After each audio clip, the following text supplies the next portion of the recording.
Bueno, por otra parte, vamos a hablar de lo que son las disfunciones sexuales. Empezamos con lo que es la eyaculación retardada.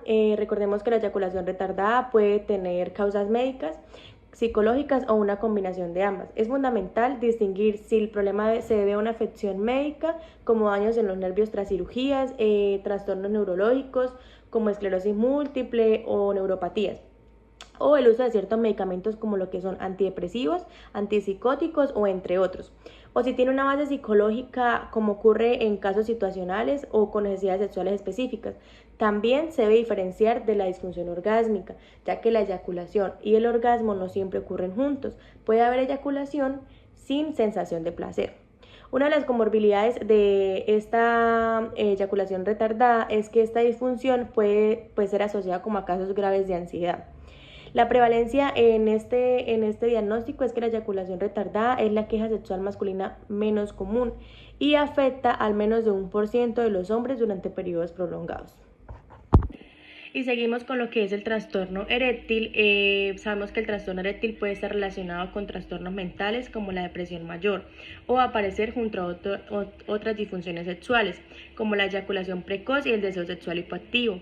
También se debe diferenciar de la función eréctil normal en hombres con expectativas poco realistas. Es importante considerar si la disfunción es consecuencia por uso de sustancias o medicamentos, especialmente si su inicio coincide con el uso y mejora al suspenderlos. Un aspecto clave del diagnóstico diferencial es descartar las causas médicas como enfermedades vasculares, diabetes o lesiones neurológicas.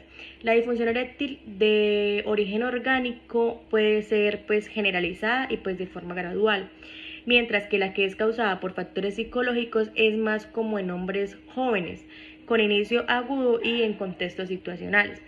La comorbilidad de este diagnóstico es que el trastorno eréctil puede coexistir con disfunciones sexuales, como la eyaculación precoz y el deseo sexual hipoactivo, así como los trastornos depresivos y de ansiedad. También es común en hombres con síntomas con hipertrofia prostática y se asocia a condiciones médicas como dislipidemia, enfermedades cardiovasculares, hipogonadismo, esclerosis múltiple y diabetes, que afectan a la función vascular, neurológica o endocrina. La prevalencia en este diagnóstico aún no se conoce con exactitud. A lo largo de la vida, si se sabe que aumenta con la edad, entre los 40 y 80 años, entre el 13% y el 21% de los hombres reporta problemas frecuentes con la erección, y entre el 40% y 50% de los hombres entre 60 y 70 años experimentan una disfunción o más significativa.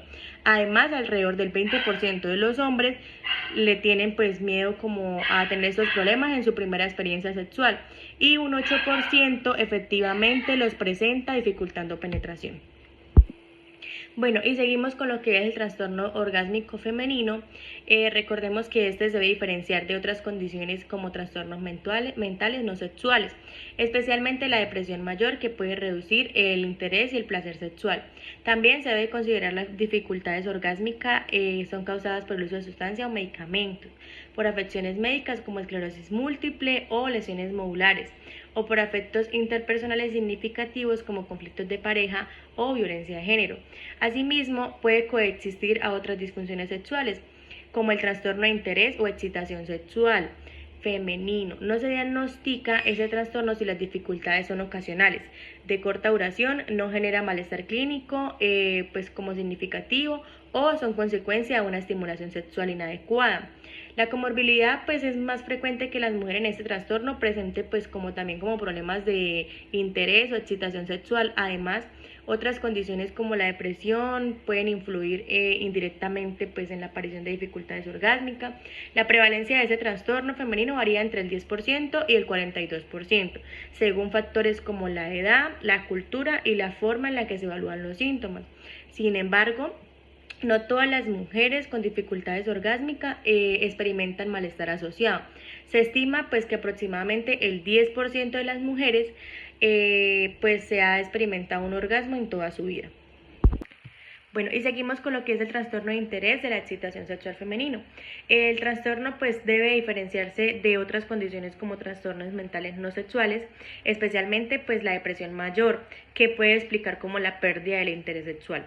También debe descartarse si los síntomas pues se deben a sustancias o medicamentos o a una afección médica, como lo que es la diabetes, los trastornos tiroideos o enfermedades neurológicas. Factores interpersonales, pues como conflictos graves en pareja o violencia de género, también pueden ser responsables pues de este problema. No se diagnostica, no se diagnostica este trastorno si las dificultades deben a una estimulación sexual inadecuada o ausente, o si son pues parte de una respuesta adaptativa a eventos personales significativos, aunque puede coexistir otras disfunciones sexuales como el dolor genital o falta de orgasmo. Estas excluyen pues ese diagnóstico. La comorbilidad pues es frecuente que los problemas de interés de excitación sexual se presenten junto a otras disfunciones sexuales y se asocien con trastornos como depresión, ansiedad, enfermedades tiroideas, incontinencia urinaria, artritis, enfermedades inflamatorias intestinales y antecedentes de abuso sexual o físico. También se observa la relación con el consumo de alcohol y con una pues baja funcionamiento pues mental global. La prevalencia en este diagnóstico pues según el manual actual es desconocida. Sin embargo, los problemas de deseo o excitación sexual con o sin malestar varían ampliamente pues según de los factores de la salud, el entorno cultural y la duración pues como de estos síntomas. Las estimaciones de la prevalencia son pues como menores cuando se exige pues que los síntomas estén acompañados de malestar clínicamente significativo. Además, las mujeres mayores pues tienden como a experimentar menos malestar asociado al deseo sexual disminuido, aunque el deseo sexual pues suele reducirse pues con la edad. Bueno, y seguimos con lo que es el trastorno de dolor genitopélvico penetración. Recordemos que este diagnóstico pues se debe diferenciar de otras afecciones médicas como el líquen escleroso, la endometriosis y la enfermedad inflamatoria pélvica y atrofia vulvovaginal, ya que pues en algunos casos tratar estas condiciones pues puede aliviar el dolor, aunque no siempre ocurre. También puede confundirse con trastorno de síntomas somáticos, con los cuales pues comparte características clínicas, la presencia de estímulos sexuales inadecuados o problemas sexuales en pareja. Como disfunción eréctil o eyaculación precoz, puede contribuir pues al dolor o la evitación de la penetración, por lo que deben ser cuidadosamente evaluados antes pues de hacer un diagnóstico. La comorbilidad pues de este trastorno pues es común que pues este trastorno esté presente junto a otras disfunciones sexuales, así como pues con conflictos de pareja. También puede coexistir con otros trastornos relacionados con el suelo pélvico y orgasmos reproductores, como la cistitis intersticial, el estreñimiento, infecciones vaginales, endometriosis o síndrome de intestino irritable, lo cual complica pues el diagnóstico y el tratamiento. La prevalencia, aunque pues no se conoce con exactitud, se estima que pues alrededor del 15% de las mujeres en América Norte experimenta dolor recurrente durante las relaciones sexuales, siendo pues una causa frecuente en la consulta de clínicas de disfunción sexual. Seguimos con lo que es el trastorno de deseo sexual hipoactivo en el varón. Este trastorno pues debe distinguirse de otras condiciones como trastornos mentales, especialmente si es depresión mayor, ya que pues esta puede explicar como la pérdida del interés sexual. También se debe considerar si el deseo sexual es reducido, pues debido a alguna sustancia o algún medicamento o alguna afección médica, como lo que es la diabetes, disfunciones tiroideas o enfermedades pues neurológicas. Como factores interpersonales, pues también esto influye, o conflictos con pareja o situaciones estresantes importantes. También pues, puede ser responsables pues, de la falta de deseo. La presencia de otras disfunciones sexuales, como problemas de erección o eyaculación precoz, es común y no se excluye del diagnóstico. Sin embargo, no se diagnostica ese trastorno si falta deseo. Se debe pues a que el hombre se identifica como asexual. La comorbilidad de este trastorno pues suele coexistir con depresión, u otros trastornos mentales y alteraciones endocrinas, lo que puede pues como agravar o influir en la pérdida del deseo sexual. La prevalencia pues varía según el país y el método de evaluación. Se estima que alrededor del 6% de los varones jóvenes entre 18 y 24 años y hasta el 41% de los mayores de 66 a 74 años presentan pues como problemas de deseo sexual. No obstante, solo un pequeño porcentaje en hombres de 16 y 48 años, con 1.8%, cumple con los criterios de falta de interés persistente por el sexo durante al menos 6 meses. Seguimos con lo que es la eyaculación precoz. Esta pues debe diferenciarse de disfunciones sexuales inducidas por sustancias o medicamentos, ya que pues en estos casos se diagnostica específicamente como tal. También es importante pues distinguir entre los hombres que tienen pues latencias eyaculatorias normales, pero desean un mayor control, o aquellos episodios casuales de eyaculación rápida, pues como cuando se dan en primer encuentro con la pareja, pues ya que estas son situaciones que pues no cumplen los criterios para el diagnóstico formal, aunque pueden generar malestar. La comorbilidad de este diagnóstico pues es que esta disfunción suele ser asociada pues con problemas de erección, siendo difícil en algunos casos determinar cuál fue la causa inicial. La eyaculación pues prematura de por vida puede estar vinculada a trastornos de ansiedad, mientras que la forma adquirida se asocia pues con afecciones como prostatitis, alteraciones tiroideas o abstinencia de sustancias, especialmente pues opiáceos. La prevalencia, pues esta prevalencia varía según la definición utilizada a nivel mundial, pues entre el 20% y el 30% de los hombres de 18 a 70 años expresan preocupación por eyacular demasiado rápido. Sin embargo, aplicando la definición clínica más crítica, eyaculación en menos minuto tras la penetración. O sea, es en menos de un minuto que haya la penetración. Solo el 1% y el 3% cumple con los criterios de diagnóstico. Además, la prevalencia pues puede aumentar con la edad. Bueno, seguimos con la disforia en género de niños. Pues este se caracteriza por una marcada incongruencia entre el sexo asignado al nacer y el que el niño siente o expresa, pues con una duración mínima de 6 meses, acompañada de al menos 6 manifestaciones específicas, como el deseo intenso de ser del otro sexo, preferencia por roles, juegos, vestimentas del género opuesto y un fuerte malestar con su anatomía. En cuanto a las comorbilidades, los niños con disforia de género presentan frecuentemente trastornos con ansiedad, depresión, TDAH, trastornos de conducta y en algunos casos pues características del trastorno espectro autista. Además, tiene un riesgo elevado de la ideación suicida o autolesiones si no se brinda un apoyo adecuado. El diagnóstico pues diferencial se debe considerar la no conformidad con el género, sin malestar clínico, el juego simbólico típico del desarrollo y el trastorno obsesivo compulsivo, y en casos raros pues trastornos psicóticos. La prevalencia pues de la disforia de género clínicamente significativa en niños es un poquito baja, estimándose pues entre el 0.005% y entre el 0.014%, aunque el porcentaje mayor de niños pueden manifestar conflictos de género no normativas sin cumplir pues como criterios diagnósticos. Es importante destacar que en muchos casos infantiles el malestar está relacionado con el género. Puede no persistir hasta la adolescencia o a la adultez, por lo que se recomienda un enfoque clínico cuidadoso basado en el bienestar psicológico y el acompañamiento familiar. Bueno, y seguimos con la disforia de género en adolescentes y adultos. La disforia de género debe diferenciarse pues de la inconformidad con roles sexuales tradicionales, ya que pues la última no implica el deseo persistente de pertenecer al sexo opuesto, ni un malestar significativo. También debe distinguirse del trastorno de travestismo, ya que pues este implica una excitación sexual con la ropa de otro sexo sin cuestionamiento del sexo asignado. Y del trastorno dismórfico corporal, donde el foco pues está en una parte específica del cuerpo percibida como anómala, no a la identidad de género. Asimismo, se debe diferenciar de delirios pues psicóticos en trastornos como esquizofrenia, donde la creencia de pertenecer pues a otro sexo puede formar parte de un cuadro clínico. Otras condiciones como el deseo de castración o penectomía sin rechazo pues de la identidad masculina tampoco cumplen criterios pues con la disforia de género. La comorbilidad pues en niños y adolescentes y debido con la disforia de género pues derivados a clínicas especializadas suelen presentar pues altas tasas de trastornos emocionales y conductuales como la ansiedad, depresión, trastornos disruptivos. Estos problemas pueden intensificarse con la edad debido al rechazo social.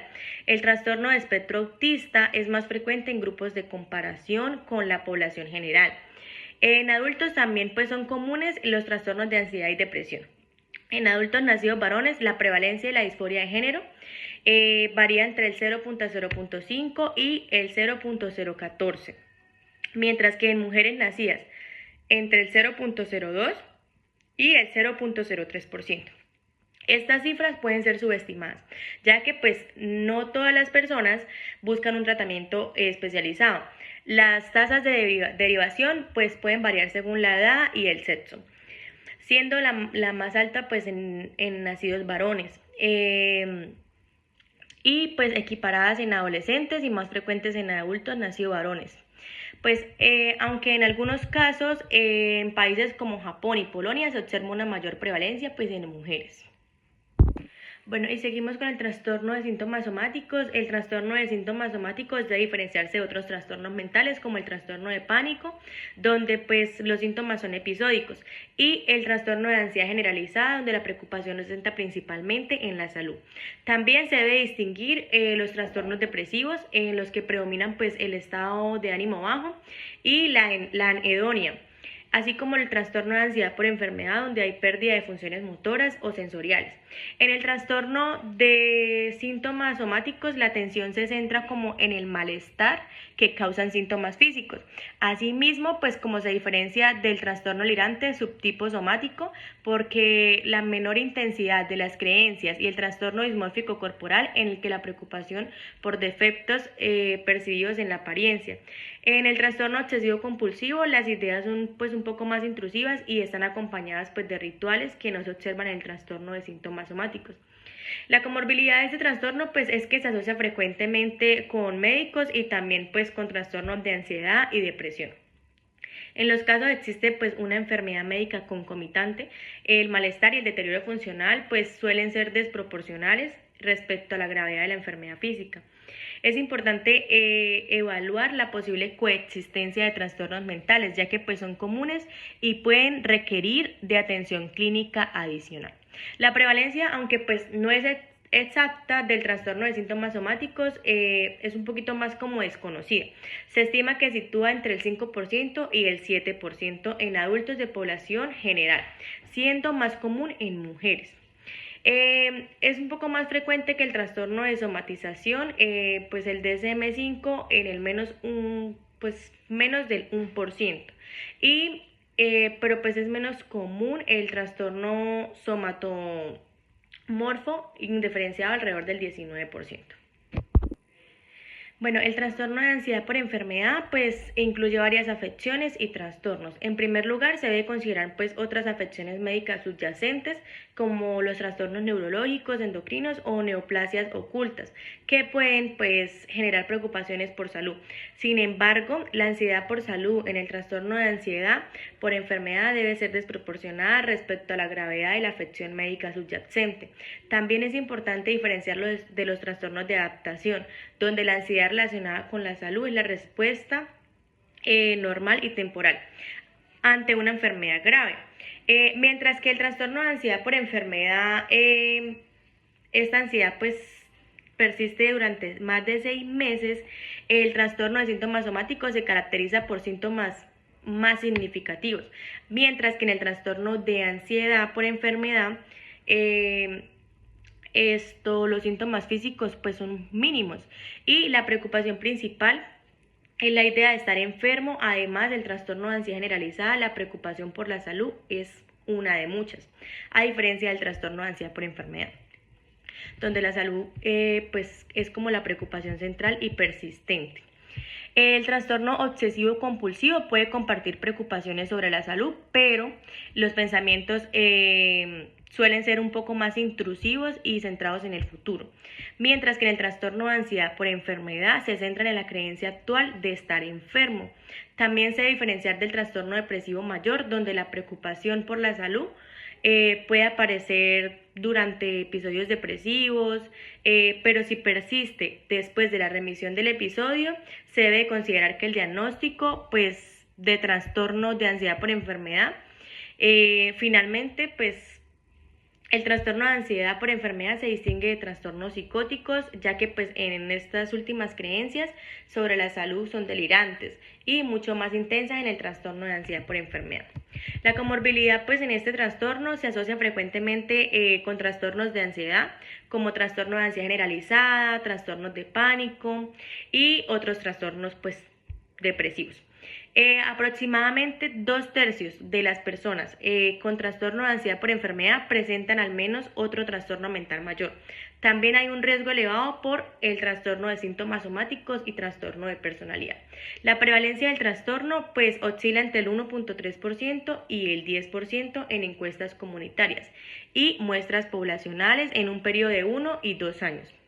En las poblaciones médicas, pues ambulatorias, la prevalencia durante 6 meses a un año es del 3% y el 8%. La prevalencia pues es como similar en hombres y mujeres. Bueno, seguimos con el trastorno de conversión, pues en este trastorno se debe considerar diversas condiciones médicas y psicológicas. Primero, es crucial evaluar si existe una enfermedad neurológica que pueda pues como explicar mejor los síntomas. Tras una evaluación neurológica completa, rara vez se encuentran pues enfermedades neurológicas pues como inesperadas. Sin embargo, si los síntomas progresan, pueden ser necesaria una reevaluación. El trastorno de conversión puede coexistir con enfermedades neurológicas. También pues se debe diferenciar del trastorno de síntomas somáticos, ya que pues aunque ambos comparten síntomas como dolor y fatiga, en el trastorno de conversión es como esencial que los síntomas sean incompatibles con la fisiopatología. El trastorno de conversión puede coexistir de trastornos de síntomas somáticos, pero los comportamientos excesivos que caracterizan el segundo suelen estar ausentes en el primero. Otra consideración del trastorno facticio o simulación, el diagnóstico pues, de trastorno de conversión no requiere evaluar si los síntomas son intencionados. Pero en casos de simulación clara, por ejemplo, como la pérdida de función durante un examen clínico, pero no en casa, el diagnóstico podría inclinarse hacia el trastorno facticio, en el cual pues los trastornos disociativos, los síntomas disociativos son comunes en el trastorno de conversión. Pues dado a esto, por lo que sí, pues como existen trastornos, o sea, estos trastornos como que coexisten y pues se debe hacer ambos diagnósticos. Además, pues el trastorno dismórfico corporal, en el que pues los individuos están como preocupados por un defecto percibido en su apariencia física, se diferencia del trastorno de conversión, donde no se presentan preocupaciones por la apariencia, sino el trastorno de conversión más como del funcionamiento motor o sensorial de la parte del cuerpo afectada. En el trastorno tampoco se debe asociar en los trastornos depresivos. Los individuos pues pueden experimentar pesadez en los miembros, pero la debilidad del trastorno de conversión es como más focal y evidente. Y los trastornos depresivos se distinguen por la presencia de síntomas depresivos nucleares. El trastorno de pánico pues también puede presentar síntomas neurológicos episódicos, como temblores, parestesias, pero estos pues como que son un poco más transitorios y agudos, a diferencia pues de los síntomas de trastorno de conversión, que pues son como más persistentes y focales. La comorbilidad pues de este trastorno es que pues frecuentemente coexiste con trastornos de ansiedad, especialmente en el trastorno de pánico y trastornos depresivos. También pues se puede hacer comorbilidad con trastornos de síntomas somáticos, mientras que en los trastornos psicóticos el abuso de sustancias y alcohol son menos comunes. Los trastornos de personalidad son más prevalentes en los individuos con trastorno de conversión que en la población general, y los trastornos neurológicos u otras afecciones médicas pues pueden como coexistir. La prevalencia exacta del trastorno de conversión pues es como un poquito desconocida, pero se estima que el 5% de las derivaciones a clínicas de neurología corresponden a este trastorno, y la incidencia de síntomas persistentes se estiman entre el 2 a 5 por cada 100 personas por año.